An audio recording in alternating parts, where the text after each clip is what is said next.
Class 8 science, chapter number 1, the cell, its structure and function. इसके part D के question answers. Question number 1, list the main factor that determine the shape of the cell. Cell की shape को कौन determine करता है? Location कि वो cell कहाँ पे है, एंड फंक्शन कि वो कौन सा फंक्शन परफॉर्म कर रहा है। The shape of a cell mainly depend on where it is located, कि वो कहाँ पे लोकेटेड है बॉडी में, in the body, and what function it does. ठीक है, जस्ट लाइक लिवर सेल की जो शेप थी वो डिफरेंट थी, रेड ब्लड सेल की जो ब्लड में सेल होता है उसकी शेप डिफरेंट थी। दोनों की है तो एक ही ऑर्गेनिज्म के अंदर, लेकिन डिफरेंट डिफरेंट शेप्स थी। एंड सेकंड उनका फंक्शन अलग था। लाइक जो रेड ब्लड सेल है वो डिस्क शेप्ड लाइक स्ट्रक्चर है इसका, सर्कुलर, जो इजीली जो ब्लड वेन्स में इजीली ट्रैवल कर सकता है। राइट,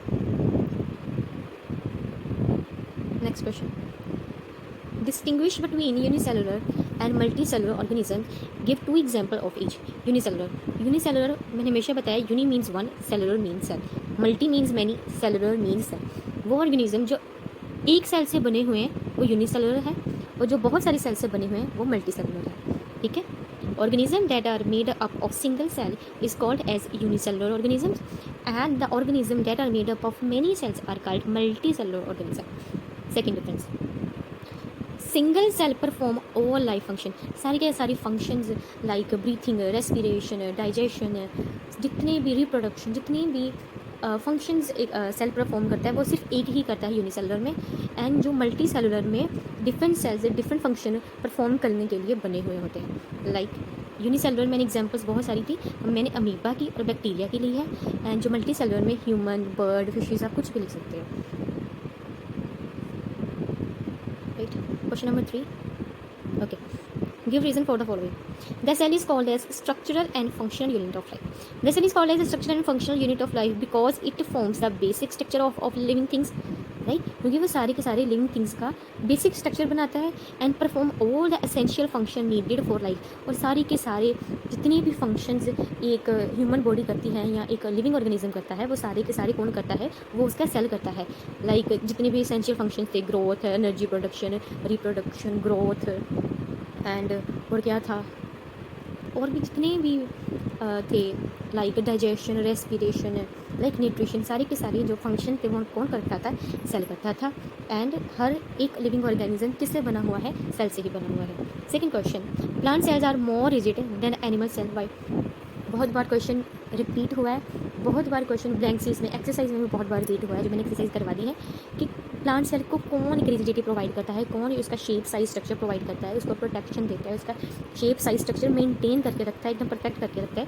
जो उसकी एक्स्ट्रा आउटर लेयर है जिसको सेल वॉल कहते हैं, वो रिजिडिटी प्रोवाइड करके रखता है। यदि the plant have an extra outer layer called the cell wall which the animal cell do not है, जो एनिमल सेल के पास नहीं है। क्वेश्चन क्या है कि plant cells are more rigid than the animal cell, कि जो प्लांट सेल है वो ज़्यादा रिजिड क्यों है एनिमल सेल से? क्योंकि प्लांट के पास सेल वॉल है लेकिन एनिमल सेल के पास सेल वॉल नहीं है।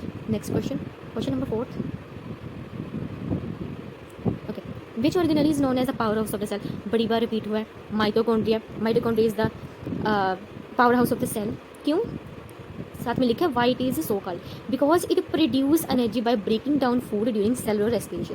सेलुलर रेस्पिरेशन में ये फूड को तोड़कर एनर्जी बनाता है, एनर्जी की प्रोडक्शन करता है। ठीक है, अगर आपने ये वाला लिखना है ये लिख लो, या फिर इसका एक और आंसर लिखा हुआ है कि mitochondria is known as the power house of the cell because it produces energy in the form of ATP and this energy is used to do all the activities by the cell।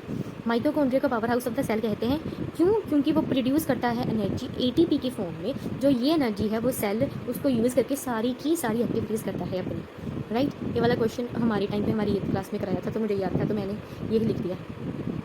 Right, next, name the cell organelle is responsible for imparting colour to the leaves and fruit of a plant. एक plant की leave को colour कौन देता था और fruit को colour कौन देता था? पूरे के पूरे प्लांट सेल को कलर कौन देता था? प्लास्टिड देता था, जो कि ऑर्गेनली है।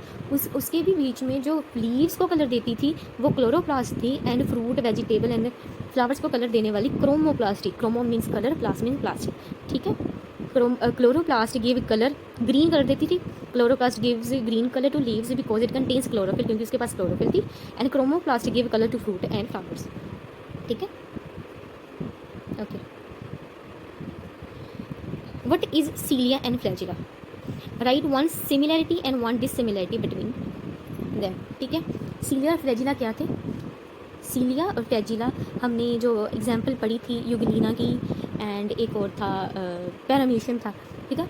मैंने बताया था कि वो यूनिसेलुलर ऑर्गेनिजम्स जो एक जगह से दूसरी जगह जाने के लिए उन्हें मूवमेंट के लिए एक एक्स्ट्रा ऑर्गन की ज़रूरत होती है कि एक जगह से दूसरी जगह जा सके, क्योंकि उनके पास खुद के पैर नहीं होते।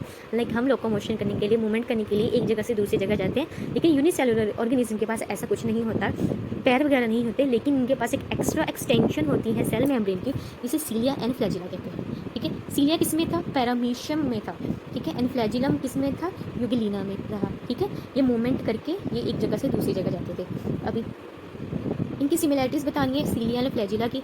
तो सिमिलैरिटी क्या है? Both are extension of the cell membrane. ये दोनों की दोनों सेल मेम्ब्रेन के बाहर एक्सटेंशन है, बाहर कोई आउट ग्रोथ है, राइट, दोनों ही। And both are use for movement, दोनों की दोनों मूवमेंट के लिए ही यूज होती हैं, चाहे वो फ्लैजिलम हो चाहे वो सीलिया हो, ठीक है। अभी डिससिमिलैरिटी करनी। डिससिमिलैरिटी देखो, cilia is short mainly and many in number, ठीक है। सीलिया छोटा होता है, बहुत छोटे छोटे हेयर्स लाइक स्ट्रक्चर होते हैं, एंड बहुत ज़्यादा नंबर में होता है। And flagella are longer and usually 1 और 2 इन नंबर, ठीक है। देखो, जो सीलिया था पैरामीशियम था, उसके कुछ ऐसा स्ट्रक्चर था, जस्ट सपोज इसके ऊपर जो ऐसे ऐसे सीलिया बने हुए थे, ऐसे ऐसे कितने सारे सीलिया, राइट, ऐसा था, राइट, ऐसा था। कितने सारे शॉर्ट हैं, ये देखो कितने छोटे छोटे से, राइट, एंड मैनी बहुत सारे हैं। लेकिन अगर हम बात करें दूसरे की, फ्लैजिला की, तो वो कुछ ऐसा था, ऐसे यूनिसेलुलर ऑर्गेनिज्म था, एंड उसका फ्लैजिला ये था, ये वाला, ये है फ्लैजिला उसका, ये वाला, ठीक है, ये है उसका फ्लैजिला। क्या है? सीलिया शॉर्ट है, फ्लैजिलम लॉन्गर है, राइट। सीलिया बहुत नंबर में पाया जाता है, एंड जो फ्लैजिला है या 1 या 2 नंबर का होता है, राइट। दोनों मूवमेंट में हेल्प करते हैं, सिमिलैरिटी, दोनों के दोनों मूवमेंट में हेल्प करते हैं, दोनों के दोनों सेल मेम्ब्रेन की एक्सटेंशन है। ये होगी 2 सिमिलैरिटीज़। एंड डिससिमिलैरिटीज़ होगी कि सीलिया छोटा है, फ्लैजिलम लॉन्गर है, बड़ा है, एंड जो सीलिया है बहुत सारे नंबर में पाया जाता है एक ऑर्गेनिज्म में, लाइक एक यूनिसेलुलर में, एंड फ्लैजिलम में 1 होगा या 1 से ज़्यादा, मतलब 2 होंगे, ठीक है, 1 या 2। Next 7th question, if the onion peel cells and cheek cells are observed through a microscope, state 2 major difference that are that the observer is likely to find, ठीक है। हमने ये एक्टिविटी की थी अनियन पील की और चिक सेल की, दोनों के सेल्स हमने देखे थे। इसके बस 2 डिफरेंसेस बताने कि आपने क्या इनमें से, दोनों में से कौन सी चीज़ें आपने डिफरेंट देखी थी, राइट। अनियन पील की बात करें तो एक ही रो में अरेंज थे, जैसे ये मैंने नीचे डायग्राम बनाई है, तो ये सारे के सारे एक ही रो में अरेंज है, ऐसे सीधे सीधे, राइट। और ये दोनों एक दूसरे से जुड़े हुए हैं, राइट। क्या है? दी आर अरेंज्ड इन रो, ये रो में प्रेजेंट है, and cell wall is present. हमें पता है कि अनियन जो है प्लांट है, तो प्लांट में क्या होता है? Cell wall. यहाँ पे सेल वॉल प्रेजेंट है। एंड चीक सेल क्या है? Animal cell. तो एनिमल सेल में सेल वॉल एब्सेंट होगी, नहीं होगी। और जो हमने सेल देखे थे ये रैंडमली अरेंज थे, देखो ये कहीं पे, ये कहीं पे, ये दोनों क्लस्टर में भी पाए जा सकते हैं, ये जो सेल्स है क्लस्टर में भी पाए जा सकते हैं, अलग अलग भी पाए जा सकते हैं, लेकिन ये वाले सेल्स रो में ही पाए जाते हैं, इनमें सेल वॉल प्रेजेंट होती है, ये इंटरलिंक्ड होते हैं सेल्स, ठीक है। और जो 8th क्वेश्चन था वो मैंने एक्सरसाइज में कंप्लीट करवा दिया। तो थैंक यू सो मच, ये आपके शॉर्ट क्वेश्चन आंसर हो गए हैं, एंड नेक्स्ट हम स्टार्ट करेंगे अपना न्यू चैप्टर।